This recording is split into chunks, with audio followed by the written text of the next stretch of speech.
Hello and welcome to week 12, which is data preparation in Excel and R. So there are two steps in this demonstration. The first will be how to manage data in Excel, and that will be captured mostly in this PDF, which is represented on the screen now. And the second portion is in R, and that is what this video will capture mostly. For the portion in Excel, I recommend reviewing these slides, the PDF, before reviewing this video. So what we cover today is modifying data, that is managing data in Excel and R, creating dummy variables from nominal data, and recoding data, that is, for example, reverse coding Likert type data and rescaling Likert type data. And finally, how to create composite scores or indexes from those data, which we can then use in a future analysis. So there are several files used in this demo, as you will have known from reading this PDF beforehand. There's the survey instrument, which is the TIMSS 2015 teacher questionnaire, the mock data from those questions. These are based on 30 teachers or fake teachers' responses to these items, and this PDF, and the R code, of course, which you should have downloaded before you review the video. So this is what the TIMSS questionnaire looks like, and we'll be examining these items that are highlighted. So especially question 15. Notice that this format is not the way that we have learned is optimal, but sometimes we receive questionnaire data and we didn't have any control over how it was designed. So this is still relevant to this course, even though we're breaking some of the rules from Dillman, Smythe, and Christian. So you can go through all of the Excel files here. And basically when we go to the R code, which we'll do momentarily, and that R code goes in the same order as the slides in Excel. I have my R file and my data file in the same folder. This makes it easy for my working directory. I don't have to specify it when I switch computers. So you click on your R file, and this is our R file. So basically I explain how you can import the data file. Here's our line of code for importing it from the directory where I just was. If you prefer to download it from the web page, you can do it this way. So I just highlighted this and I click run. Then I can examine my data. So I can see, oh, okay. Let me clear I do Control L or Command L.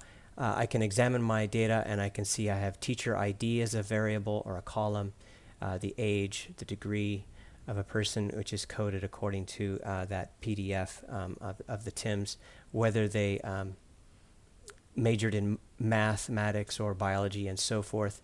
And so those are demographic variables. And so we can examine our data using the heads and the tails functions. We can also look at specific rows. So this is before the column within the brackets. So I can look at rows 1, 3, 5, 7, and 9, and it'll show me those IDs responses. I could also just look at the entire data set. If it's not too long, it will all show up in the console here. And I want to make sure that I have imported it correctly. I'm expecting to have 30 mock teacher responses. So I can look at the length of my data set. Maybe I'll look at the length of my teacher ID variable, and it should be 30, and the result is indeed 30. Let's see, I could also use the dim function to see the same thing. This will give me how many rows and how many columns. So there are 30 rows and 31 columns, so that means I have 31. I guess you could call them variables. They're not necessarily variables, they're columns. I can see what are the names of those columns. Because this is a data frame, and so it lists what they are. So this is handy when you're running code and you want to go see, oh, what was the name in my data set of the first portion of question 15. Yeah, so it's Q15 underscore. So I could actually copy that, and then I could put it in my code somewhere, when I wanted to run it. So that's valuable. I want to see how the data are structured in R. So I use this str function. And this tells me that teacher ID is integer, which is interesting, probably because it just automatically detected it as numeric integer because there were no decimal places. But if I had names, then teacher ID would be a character variable. We don't have any character variables in here. Age and degree are numeric. I think in the Excel file they had a decimal.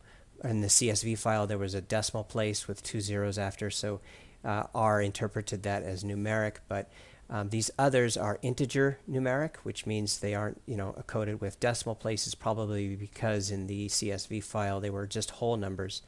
And for question 6, which is all of the demographics, they're read in as factor variables because the responses were yes and no. Because some people had no and some people had yes, R interpreted it as factor. So, and it codes these under the hood in alphabetical order as 1 and 2. So a no would be coded as 1 and a yes would be coded as 2. But when you look at the data, you actually see the yes and the no. And these are not numeric data. You cannot perform operations on them, but we can transform those into numeric data. So let's see. We can look at the specific levels of that factor. So these factors, let me look at Q6 math, and I can see that, yeah, it is coded as no and yes. And the first one is 1 and the second one is 2. We can change those as well later on, but that's in a different session. Let's see. Here's what I want to do. I've got these demographic variables of people's majors, right? They could have majored in mathematics or biology or chemistry.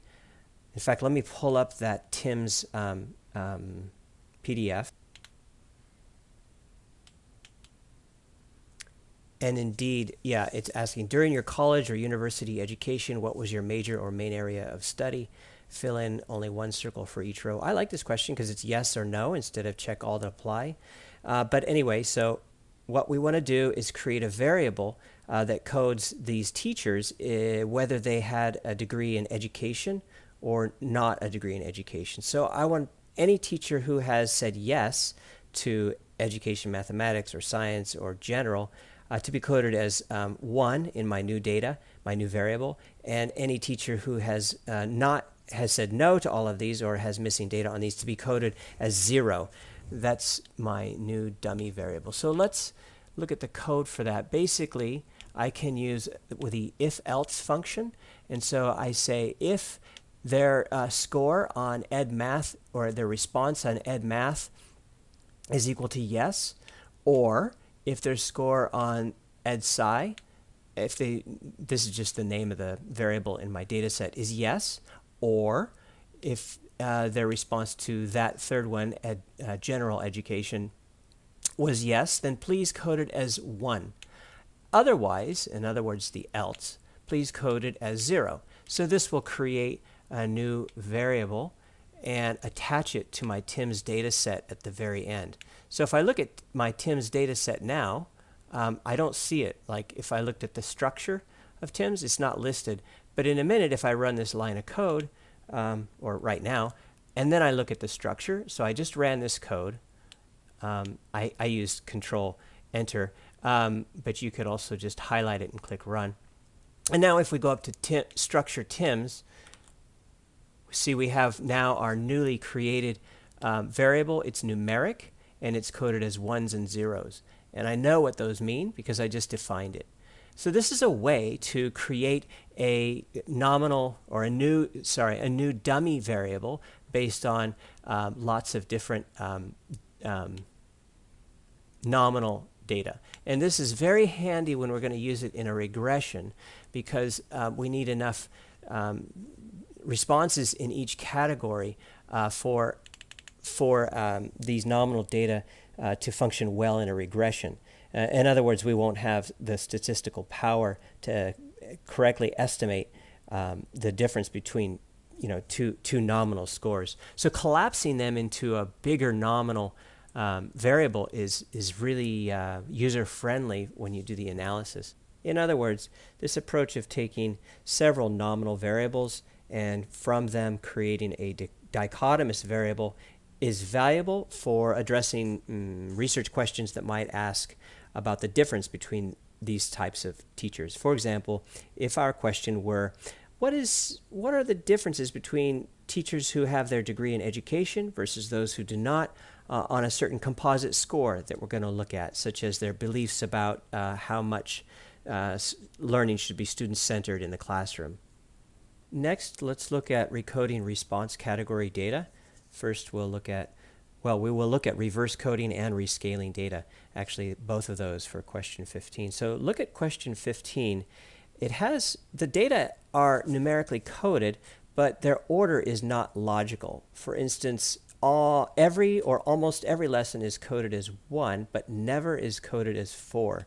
And this is because Igor, our data entry person, you just used the codes that were in the instrument, and so you can see if something is every or almost every lesson, it's a low number, and if something is never, it's a high number. Well, that kind of is contrary to the way we think about magnitude of a concept. So let's recode this so that never is 0, some lessons is 1, about half lessons is 2, so that'll be the same, and every or almost every lesson is 3. I like to code it with a 0 because that gives meaning to the intercept when we do analyze them. For example, if we were to use this as a predictor in a regression. Although this would probably be the outcome variable in a regression. It depends. Still, I just think it's valuable to have a 0. So if we go to our R code, we can see how have I done this. If I just look at the names of those variables I'm interested in, or I could just do structure, just as I did above. I'm interested in these question 15 data, and I could copy and paste each of these and perform functions on them in the data set. So here's the calculation for getting a reverse coded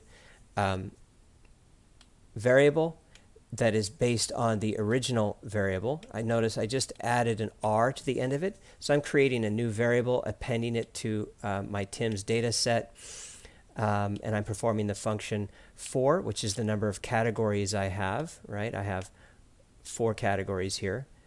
Subtract or add 0. Well, that doesn't mean anything here, but that's the lowest value on my new scale. And I subtract from that sum the present score of each person. And let's see. So if I were to do that, and I'm assigning that to the variable, and now I can look at, if I did the structure again, I can see that new variable will be at the very end. Q15 student-centered A, capital R. R is for reversed. For me, I just put that in. And here's the original one. So let's compare these two. In fact, you could even just look at the structure here, and you can see, well, person 1 scored a 2, person 2 scored a 3, person 3 a 3, and so forth on the original scale. But now it's a 2 for person 1, a 1 for person 2, and a 1 for person 3. We could also go back and actually just recall the first 10 rows. So this is, I'm just calling up the first 10 rows, and I want to get these 2 variables. And because they are variable names, I have to include them in quotes, and I have to include them also in a concatenate function, which is this whole thing, since I want to compare them. So this is an index notation, if you recall from the previous R session that we did earlier in the course. So let me run that, and you can see for the first 10 people, here's the original response on that question, and here is the reverse coded one. And as I said before, 2 would be the same. So let's look at that. If I can pull this over, squeeze this in.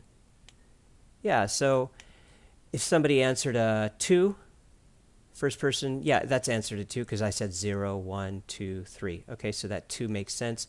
This person answered a 3, so that was the original one, but I want that to be a 1, right? Because it's 0, 1, 2, 3. And is that it? Yes, that is indeed what I want.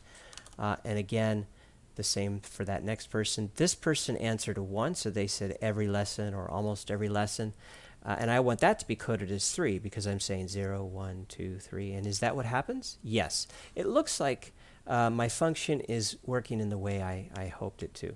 All right, so we could do the same operation with the rest of the 6 items. So I could, I could copy this line of code. I'm not going to follow through with this, just show you how I would do it. I just took this line of code and copied it, and then I'm pasting it here, and I could paste it 6 more times, and I could change this to B, C, D, so this is kind of my workflow, B, C, D, and so forth all the way to G, and you would get if you ran those, you would perform the same function on all of those. But I want to show you a different way, and that is we can create an object that includes the names of all of the variables that we want to perform this function on, and I'll call it Q15. And so if I ran that, now if I actually look at that, all it is, this object, Q15, all it is just a list of those names. R doesn't know that includes data yet, but we can use this list in our indexing to then say, give me those data. So here I'm asking for the first 5 rows of data for all of these names that are included in this object, all of these columns that are captured by that object. And so here are the first 5 people scores on all of the original question 15 data. So now I can also look at the range. Remember, the range should be from 1 to 4. So let's look at that. Yep, 1 and 4. 1 is the minimum, 4 is the max. And so the first step was to create that object, and the second step will be to create the same type of object, but I'm going to call it reversed with an R here, and I'm just going to create these names with the R's here. So I just copied this, and then I pasted it here, and I added R on the end of everything. And if I run that, it will create a new object. And again, you can see it there, but it's not in my data set though. What I want to do is use this and attach it as new variables to my data set. So I use indexing. I use my Tim's data frame, and the first before the comma within the brackets is the rows. So I want this to apply to everybody. And I don't need this parentheses here. And then the next is the object, which is all of these things are. So I'm going to create this because the arrow is pointing to it. And here's my function, which is 4 minus, it's actually 4 plus 0, right? And then minus, I don't need the parentheses here, minus the original data. So here are the original data, yeah, for everybody with these objects that are captured in Q15. So I'm just performing a function across all the variables. Now this would only make sense if they all were on the same scale, and in this case all of them in question 15 are on the same scale. If you look at these items, they're all 1 to 4. So now I'm putting them on 0 to 3. So let's take a look at our data. Maybe I'll look at the first 6 rows. It could be the first 5. It's really arbitrary. So I run that and look. So the first 6 people, I can see that that's the original data. Let me look at their reverse scores, and 3s become 1s, right? 3s become 1s. 3s become 1s. 1s become 3s. Yeah, are there any 4s? Oh, here's a 4, and the 4 became a 0 here. So anyway, this is a quick way to take a look at our data. And we can also look at the range of all of those data. What is the low and the high? And here the low is 0 and the high is 3, or the min and the max. So we can see that is what we expected. So we have successfully rescaled our data from the 0 to 3 scale. And now let's look at question 16, which has the numeric codes in a logical direction, where a smaller numeric value represents a lower amount in the concept. But let's change the scale from a 1 to 3 scale to a 0 to 3, to a 0 to 2 scale, so that not at all is 0. So here is the question: in your view, to what extent do the following limit how you teach this class? And so not at all is a low value and a lot is a high value on the original scale. I like that. That's good. Thank you. But I also like to have my lower number be 0, 0, 1, and 2. So if I put it into a regression or if I take the mean, then it is on a scale from 0 to 2. You don't have to do this, and a lot of researchers just stick with the 1 to 3 scale, but I'll show you how to do it anyway. So again, I want to make sure I get the names of my variables correct. I could also use the structure or the names and look at all of my data. Let's see. So I'm interested in Q16, right? So it looks like I'm labeling them limits or limbs. Q16 limbs A, B, C, and so forth all the way to G. And it looks like they are on that 1 to 3 scale. This is the first person, the second person, the third person, and so forth. I think it's the first 10 data points. So again, I can assign all of these items. So basically here, all I did was just copied, and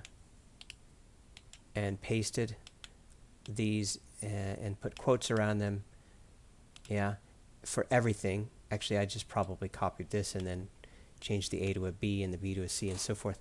But they have to have commas, between the quoted ones, the quoted names. Then you can apply them to the object. So I run that, and then I ask, okay, with my Tim's data, which is all rows, and the columns that are captured by all of the variables that are captured in this name, what is the range? And I think it's 1, 2, 3. Yeah, the min is 1 and the max is 3. And because question 6 only needs to be lowered so that not at all is equal to 0, I use a z for 0 in my new variable name.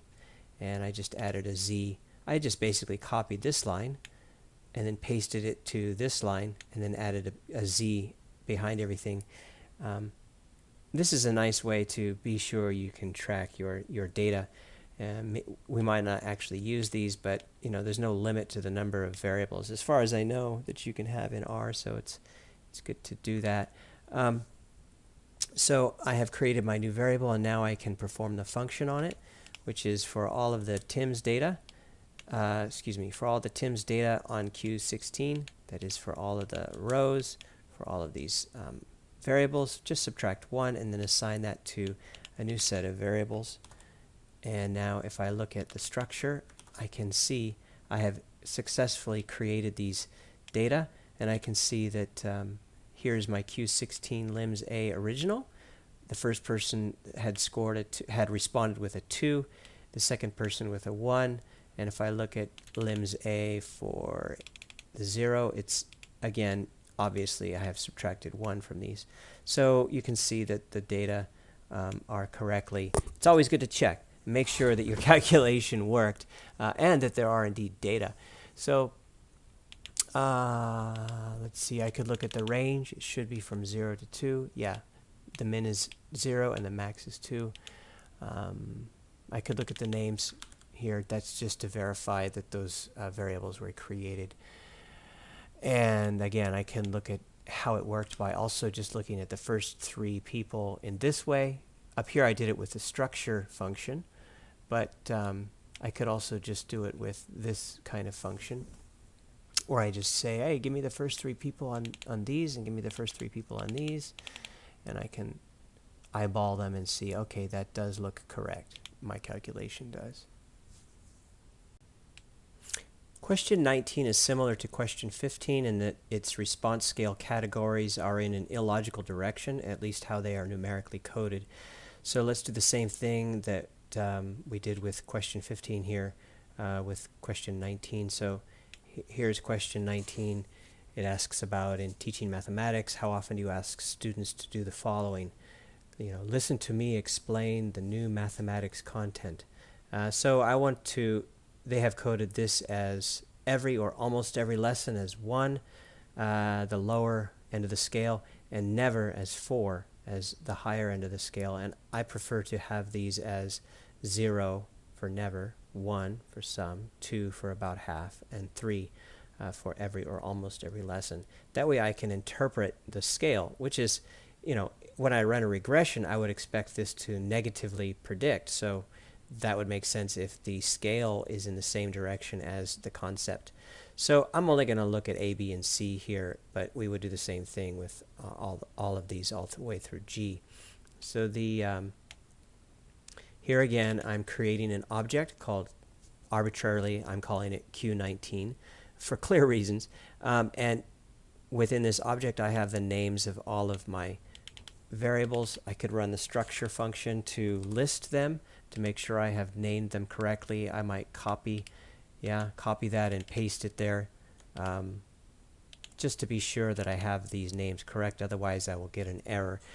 And then I'm creating another object called the reverse of Q19, or Q19R, and I just added R to each of these. So I'm creating these two objects, and from 19, I will create 19R using this function, which is, again, it's on there are four options, and my new bottom of my scale will be 0. So I'm going to, this actually just goes away, of course, and I want to subtract from that my original data. So that's how we would reverse code. So let's do that. And I can run the structure function again. I just went up here, selected that, and I did Control Enter. You could click on Run, and here we have Q19 didact AR and Q19 didact, as in didactic teaching, A. So person 1, teacher 1 said 3, teacher 2 said 4, teacher 3 said 2, and so forth. That's the raw data in the original set. And if I go down to this one, it changed to 1, 0, 2, and so forth. And so you can check to be sure that that is indeed reverse coded, just as we did before. Here's some extra fun. I know you're always looking for fun stuff to do in R, and I guess it's the nerd alert time. But basically, one of the fun things in R is we can create our own user-defined functions and apply them to data. So because both question 15 and question 19 required the same type of function, why not create this very simple function and then just apply it? So here I'm just applying my newly defined function to my data, and I'm going to create the new set of data. So this achieves the same thing as we did up here, but we could also use this function with other data. So if we have lots of similar data, we can do that. So here's how we create a function. First, we decide what our function name should be, and this is one arbitrary name that I just created called reverse 4.0, because I've got a 4-point scale and I want to reverse it. You want to use names that R does not already have as a function, so you might check R by doing something like help and then put in your whatever name you want to try out. I'm just pasting here, and see if anything shows up in R. It says no documentation for reverse 4.0 in specified packages and libraries. So in other words, there's no conflict with the name of my created function with what exists in R. But if I were to do something like, oh, I want to name my function scale, let's see if that comes up. And see, something does come up. So the scale function does exist. So we would never want to use that for our arbitrarily user-defined function that we create. So after we have decided what we want to name our new function, we actually create it by using, of all things, the function. And sounds like a song. Okay, so here is, we're going to have an argument, call it x. Let's have an argument. And so we could have a set of arguments if we wanted. We could have y, we could have data, and so forth. But we only want to actually be concerned with one argument, and that is what it is we want to apply the function to. And so within parentheses after the function comes our list of arguments, separated by commas. Here there's just one. Following that, we have a curly bracket, and this traditionally is displayed right after the function, and at the very end of your function, R knows that it's done by that enclosed curly bracket. So, and then within that, we have our function, which is on x, or rather, up here we've got 4 and 0, so it's the same, minus x. Whatever x happens to be, we're going to assign something to x. So here, x was this. And we're going to arbitrarily assign it to an object. I'm just calling it x.reversed. You could call it my favorite output. I don't know. But this final output is what will get produced by the function. And so if we use our function on x, here's x, we could actually do x equals, if we wanted to, be very specific. But we don't have to because it's the only argument. And then we apply it. It then creates this new set of data. I could run this, and it should give me the same. Oh, it didn't work. Oh, it didn't work because I didn't actually run it. I need to run my function. Isn't that fun? So let's run it. Now R knows what reverse R means. In fact, if I select that and run it, then it will show me what's inside of it. Now it should work. Okay, so I could go back to my structure function and find out that they are as I would expect, like this. Next, let's create composite scores, which are also called indexes. And so let's look at question 15. And so this was about how often the teacher did this in class. And we had coded these from 0 to 3, 0, 1, 2, 3. So I want to get each person's score across these 7, is that 7? 1, 2, 3, 4, 5, 6, 7, yeah. 7 sub-items, and then get a question 15 composite score that goes on a scale from 0 to 3. Some people, yeah, they add up the responses, but to me it makes sense if we keep it on the same scale. That way we can track their average response back to the meaning of the actual scale. So let's do that in R using the apply function. And this was actually explained in our lesson at the early part of our class. And here's the link in the R code if you want to copy and paste that and get call that back up. But basically, we're creating a new variable, and I'm calling it Tim's Q15 index. And to do this, I am using those items or those columns that were in Q15R. So remember, this is not in quotes because it's an R object. But if I highlight that and then run, it'll show me what's inside of that R object. So basically what I'm saying is with the Tim's data set for all rows and for all columns that have these names, please perform the mean function across those columns. And so this 1 stands for the margin, and it just means to apply this function to the rows, rows being, I guess, the first margin and columns being the second margin. So we would perform the function across columns. And this na.rm, that just means if it's missing, should we remove that person from that calculation of the mean?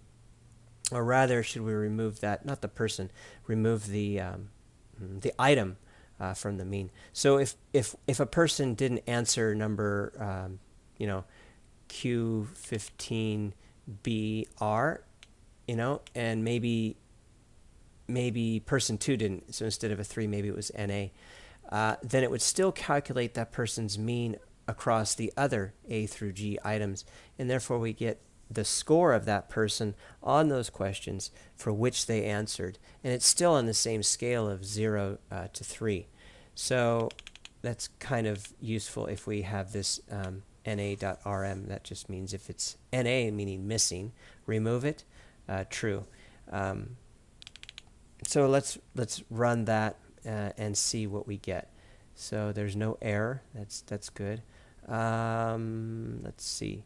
So now I want to look at the first 5 rows of data and look at the index we created, which is called Q15 index right here. I like RStudio because if you highlight it, it shows you where that text is elsewhere in the text. And I also want to look at the 5 questions that people responded to.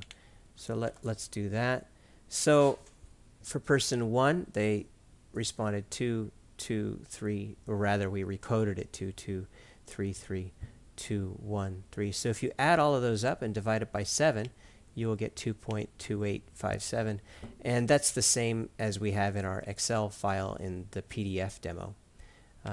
And we can also do, so now we have a variable that is more interval-like than our individual variables, which are more ordinal or categorical-like. And so it's easier or more defensible, rather, to perform statistics on interval-level scales when they are the dependent variables. When they are predictors, we tend to get away with it by running a general linear model. But in any way, let's look at the descriptive statistics, and it looks like the average, the mean, was 1.72 on that 0 to 3 scale of how much teachers are using student-centered approaches in their classrooms. And we see the min and the max. So we could also look at the structure of TIMS again to see what they look like. And we can see that our index is at the bottom because it's the last variable we created. It's numeric. We see the first person's score is 2.29. The second person's score is 1.57 on this composite index. So this is what we can then use in our inferential statistics. So, and again, you could scroll up and calculate for this person 2 plus 2 plus 1 plus 1 plus 2 plus 3 plus 1 divided by 7, and that'll give you 2.29. So that's a quick and dirty way to make composite scores. And let's see, let's do the same thing for question 19. Again, we're just using the same function, I just replaced Q15R with Q19R, and I changed the name from Q15 index to Q19 index, and I can perform all of those same functions and see what the mean is there, which is a little bit lower. So that, I guess, covers those 3 main points, which was managing data in R, rescaling the responses, and then creating composite scores. Here is a general formula for rescaling data, and this is in addition to, it's like an extra to what is in the Excel file, but I provide this general equation for transforming your data from one scale. So if it's, for example, if your old scale is on a 1 to 6 scale, like the Likert type scales, and you want to change it to a 1 to 5 scale, you know, if you want to actually combine two types of items that are on different scales and force them to be on the same one, and then create an interval level variable from those, then you would want them to be on the same scale. So this helps if you turn some of them into the other one's scale. And so here's the general equation. Basically, your new value will be the new bottom being what the lower end of the scale you want to be in your new system. So like 0 is what I like as a new bottom. Your old value, that's the actual score or response that somebody provided, minus the old bottom. Multiply that difference by the new top minus the new bottom, and divide all of that by the old top minus the old bottom. So this function we can use after we have assigned values to it. So say I'm going from a 1 to 6 scale. A person got a 3, and I want to put that person's answer of 3 on that 1 to 6 scale, on the scale that goes from 1 to 5. So you can replace any values here and perform this function here, and you'll get the result, which is 2.6. So it is lower because the 1 to 6 scale is broader than the 1 to 5 scale. And I actually hand calculated it and get the same response here. So this is valuable for lots of different purposes in survey research. Let's see. I can create my own user-made function from this. Maybe I'll call it rescale. So I'm going to do a help and see if there's anything called rescale. No, that means I can use it. And so now I have a whole bunch of arguments in my function. I've got old value, old bottom, old top, new bottom, new top. And those are things I have to specify when I perform the function on some data. And from my function, the new output will be the new value. And I can perform this function on a vector of data, like an entire column of data, and create new variables from that. So let's say I have these old data, and they are on the 1 to 6 scale. So let's say the first person got a 4, the second person got a 3, the third person got a 2, and so forth. And so I can click on my old data after I have run it and see that it's there. I perform my user-made function on that, but I have to specify what my values are. That's the old value. This would be like what x is in the other function, or the old data. So the old data is this object here. So now I have a vector. You could have a column of data, so it could be something like Tim's, if you had a variable there that was like Tim's 22, it'd be like the 22nd variable or something like that. So I'm specifying the arguments, and I should be able to perform that calculation. Let's see, did I do everything correctly here? Yeah, I guess I didn't I have to run the function, right, before I then call it up. So running the function will then give me my original data rescaled to my new data. And if you hand calculated that, these are the responses you would get. So this is really valuable when you have a large set of data. And it also demonstrates how you can create your own functions. So I can use this function that I have created to also reverse the scale. It's a little bit overkill for just reversing a scale, but basically we want to make sure that the new top and the bottom are just reverse of each other. So you can see that in my old data, maybe the old bottom is a 1 and and the old top is a 6, and I want to reverse it so that the new bottom is a 6 and the new top is a 1. So this just reverses it. Yeah, so the bottom becomes the top and the top becomes the bottom. And that'll give you, I guess we can compare those. So let me run that line, and then I can call up that new object that I created, which is, the vector of values. So on the new scores, so person 1 now has a 3, person 2 has a 4, and here are my old data.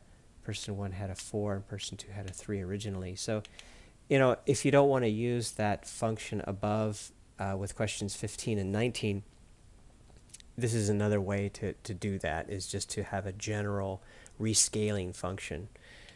So anyway, I hope that this is valuable for managing data in R. And I hope that you were able to go through the code more carefully rather than just listening to the video and trying it out, because then next week, the following week rather, we will use the same data set to create some plots and visualize the data as is demonstrated in the reading. Thank you very much.